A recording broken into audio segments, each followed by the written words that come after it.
two types of a parser. One is top-down parser and bottom-up parser.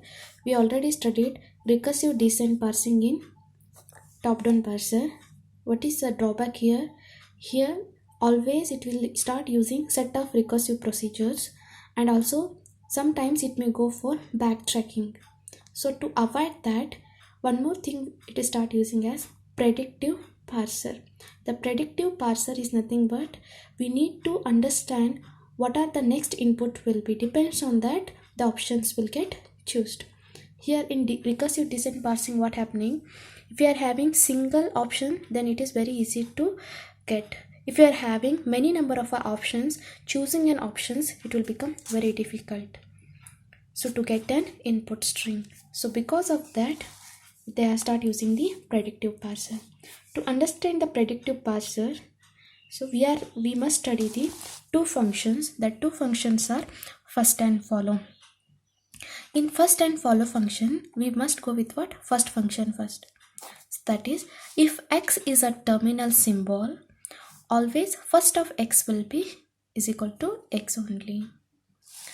If x tends to epsilon is a production, then add first x is equal to with an epsilon.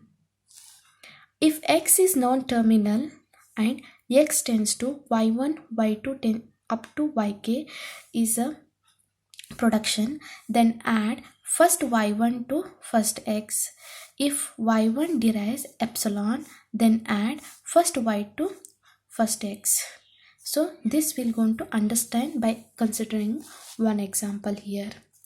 If I am having s tends to A, capital B, capital C, capital D, these all are indicating with variables, also called as non-terminals.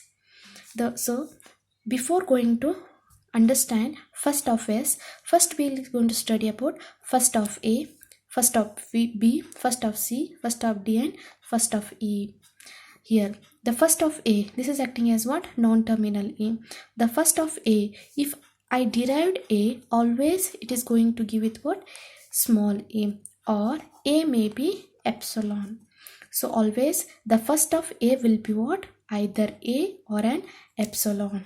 The first of A will be either A or a epsilon. If I derive A, that time either I may get A symbol or a epsilon symbol. The same thing, if I derive B, capital B, what is the value I will get? Either it may be small b or a epsilon. It means the first and second rule. If the x is an terminal symbol, then the first of x is what? Equal to x only. That is nothing but if I am having A tends to small a, that time first of A is equal to what? A. That is thing only. This is capital X, it is small x. Okay, so here small x is terminal symbol. Okay, so that is the case. If the second thing, if capital X is a production, okay, x tends to epsilon is a production, that time what I need to write? First of x will be epsilon. It means what? If A is epsilon, then first of A will be what? Epsilon only. The same thing we are applying over here. The first and second rule I included here. Okay, now next, then first of C. The first of C will be what? Just it will be small c. Just is went with what? The first rule. Here no epsilon symbol.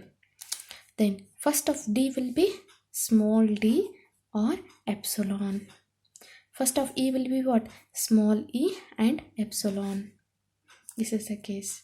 So now we need to understand how we need to go with what? First of S. So that will indicating your third rule of a first function. The first S always will be first of A. Okay, so now the first of A is what? Small a. Okay, now if, and one more, the first of A will be what? Epsilon also. I will not write epsilon here. Just I will substitute capital A with an epsilon. That time what happens? A will get invisible. Okay, so that time we need to consider first of S will become what? First of B. the first of B is the thing, but what here?